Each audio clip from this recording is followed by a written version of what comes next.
untuk meningkatkan kualitas sumber daya manusia baik itu ASN ataupun tenaga honorer yang bekerja di Pemkab Muba Pemerintahan Musi Banyuasin, berencana akan melakukan 1 hari dalam seminggu untuk menggunakan bahasa Inggris atau English Day.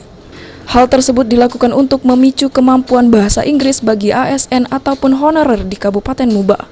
Bupati Musi Banyuasin Dodi Reza Alex Nurdin mengatakan, saat ini berbahasa Inggris bukan lagi sebuah kelebihan namun lebih menjadi kebutuhan karena bahasa Inggris sudah menjadi bahasa universal yang digunakan di setiap negara.